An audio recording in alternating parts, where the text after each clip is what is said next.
Bab 929. Begitu suara itu jatuh, Sun Laoer menendang kakinya dan berlari ke arah pria berbaju hitam di sisi berlawanan, dan pada saat yang sama pisau cakar di tangannya menebas wajah salah satu pria berbaju hitam. Boski sedikit terkejut, melihat bahwa saudaranya memilih untuk mengorbankan hidupnya pada akhirnya. Dia tidak bisa menahan untuk tidak mengangkat kepalanya dan tertawa dengan berani. Saudaraku yang baik, aku bisa mati bersamamu hari ini, Kimo mati tepat. Begitu dia selesai berbicara, Boski juga membungkuk tiba-tiba, bergegas keluar seketika seperti citah, dan dua pasukan di tangannya menusuk jantung pria di depannya. Pengadilan kematian.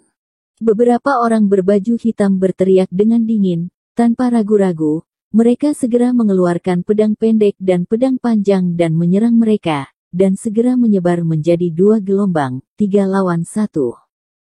Dalam menghadapi pertarungan hidup mati seperti ini, tidak ada keadilan moral sama sekali. Yang mereka inginkan adalah membunuh Boski dan anak kedua dalam waktu sesingkat mungkin. Tetapi Boski dan Bos Sun tahu bahwa di bawah pengepungan begitu banyak orang, hampir tidak mungkin untuk melarikan diri, terutama mobil mereka telah dihancurkan. Jadi membunuh satu sudah cukup, membunuh dua sudah cukup, dan keduanya bekerja sama. Dengan semua kekuatanku, bertarung sampai mati. Ketika mereka berdua merangsang potensi mereka sendiri, kerumunan orang berbaju hitam lebih dari kurang, dan mereka tidak dapat membunuh mereka untuk sementara waktu. Jadi orang-orang berbaju hitam ini bekerja sama satu sama lain untuk mengepung Boski dan Bos Sun, dan dari waktu ke waktu mereka akan menusuk atau memotong pedang di celah di mana mereka tidak dapat disambut. Jadi Boski dan Bos Sun secara bertahap jatuh dalam perang gesekan semacam ini. Karena meningkatnya jumlah luka dan meningkatnya kehilangan darah, kekuatan fisik mereka sedikit tidak dapat mendukung mereka. Setelah mereka memblokir pedang di depan mereka, mereka berdua memanfaatkan situasi tersebut. Setelah berguling, mereka berkumpul, dan kedua bersaudara itu bersandar di punggung satu sama lain, terengah-engah. Kedua, apakah kamu masih bisa menahannya? Suara Boski sedikit gemetar, dan paru-parunya berdengung seperti belau besar ketika dia berbicara. Cedera kecil ini tidak perlu disebutkan. Sun Laoer juga terengah-engah, nampaknya kelelahan, tapi masih dengan arogansi seperti itu di ekspresinya, terengah-engah, kakak, apa menurutmu pedangku cepat? Cepat, itu pisau tercepat yang pernah saya lihat dalam hidup saya. Boski berkata dengan sangat tegas, ekspresinya sangat serius, dia mengatakan yang sebenarnya. Jika sekelompok orang berkulit hitam di depannya berdiri untuk melawan saudara keduanya sendirian, tidak ada yang akan menjadi lawan saudara keduanya. Melihat mereka berdua sudah kelelahan, mereka tidak terburu-buru melanjutkan pengepungan. Mereka masih berbisik, sekarang kami beri kesempatan lagi. Selama kamu meletakkan senjatamu, semua informasi tentang He Jiarong tetap di tanganmu. Bicaralah dengan jujur, dan bersaksi untuk kami, mengakui bahwa He Jiarong mengirim Anda untuk menikam wakil kepala kami Rong, Anda dapat hidup, dan hadiah yang saya katakan barusan masih berlaku dan masuk ke obat misterius saya. Kami menginginkan uang, wanita dan wanita, dan seni yang mendalam dan seni yang mendalam. Di mata pria berbaju hitam, dapat dimengerti bahwa Boski dan Bos Sun ingin bertarung bersama ketika mereka penuh energi. Tetapi saat ini mereka sudah berada di akhir pertempuran, mereka telah mencobanya, dan mencobanya. Untuk menyelamatkan nyawa, sekarang saatnya memilih kompromi. Lagi pula, berapa banyak orang di dunia ini yang tidak takut mati? Dan itu untuk orang yang sudah lama tidak mengikuti dan tidak punya perasaan, mengapa repot-repot? Saudaraku, apakah kamu menciumnya? Sun Laoer tertawa terengah-engah. Menekan punggungnya erat-erat di punggung kakak laki-lakinya, merasa sangat aman. Apa yang kamu cium? Suara Boski sedikit serak, dan berkata dengan ragu. Bau kentut yang tak tercium. Sun Laoer tersenyum marah, dan berkata, sangat buruk bagi kakekku Sun untuk mencium bau kentut seperti ini sebelum aku mati. Bertindak sembrono. Melihat Sun Laoer menghina mereka sedemikian rupa, beberapa orang berbaju hitam pun langsung geram. Mereka tidak repot-repot lagi berbicara omong kosong dengan Qi Laoda dan Sun Laoer, melangkah dan bergegas menuju mereka berdua lagi. Boski dan Older Sun tenggelam, mengertakkan gigi dan sekali lagi bergegas menuju kerumunan orang berbaju hitam. Meskipun mereka tahu itu ngengat yang memadamkan api, mereka tetap tidak ragu untuk kembali. Bayangan pedang dan pedang bersinar, dan dentang senjata terus berlama-lama, dan luka pada Boski dan Bos Sun meningkat beberapa lagi.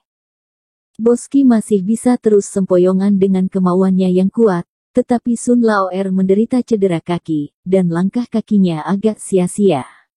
Pada saat pisau panjang itu melesat ke langit, dia buru-buru mengangkat tangannya untuk memblokir, dan dia membuat suara ding. Pisau panjang menebas pisau cakar di tangannya, menyebabkan tubuhnya tiba-tiba gemetar karena benturan kekuatan yang sangat besar. Ada rasa sakit yang tajam di kakinya, pahanya mati rasa, dan dia berlutut ke tanah dengan benturan yang tak terkendali. Minum. Seorang pria berbaju hitam dengan belati di sampingnya mengambil kesempatan untuk bergegas, memegang pedang di kedua tangannya, dari atas ke bawah, dan dengan keras menusuk leher Sun Laoer. Tapi Sun Laoer, yang kelelahan, tidak memiliki energi untuk menghindar. Melihat pedang itu akan jatuh ke lehernya, pada saat ini Boski berguling dari yang berikutnya entah bagaimana, dengan lengannya dibingkai, dan dengan tawa kecil, pedang pendek itu langsung menghancurkannya. Lengannya tertusuk, dan ujung pedang berhenti tiba-tiba saat menyentuh bahu Laoer.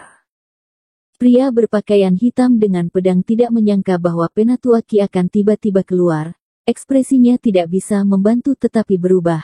Tetapi pada saat dia tertegun, duri di tangan lain dari Penatua Qi dengan cepat menembus dan memukulnya. Jantung. Engah.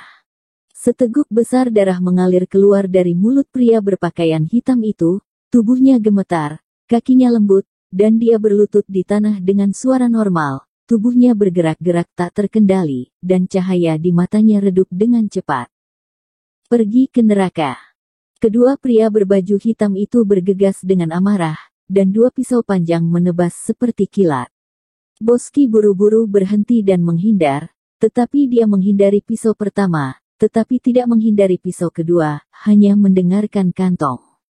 Dengan suara, lengan kanannya dipotong dengan pisau panjang, darah mengalir.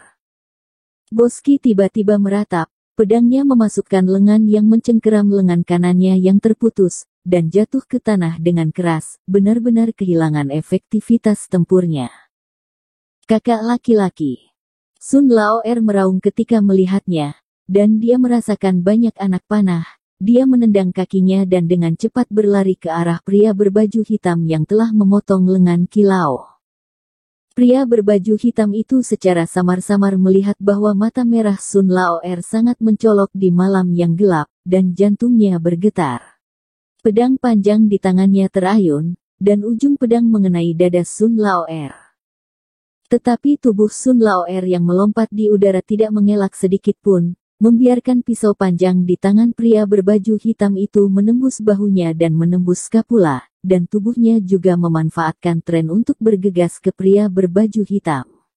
Pisau cakar berkedip dalam cahaya dingin, dan pria berpakaian hitam di depannya tiba-tiba bergetar, dan petak besar darah muncrat dari tenggorokannya, memercik ke mata Sun Laoer, dan jejak kepanikan melintas di mata Sun Laoer. Dia mencubit lehernya, mengguncang tubuhnya, dan jatuh ke tanah dengan kaki lurus, dan dia kehilangan napas dalam sekejap mata. Kubilang, pisauku cepat. Sun Laoer berkata dingin, dengan teriakan lemah. Tapi saat ini, hanya 4 pria berbaju hitam yang sudah menghampirinya, dia segera mengayunkan pisaunya untuk memblokir, tetapi dia terpotong ke tanah segera setelah terluka parah.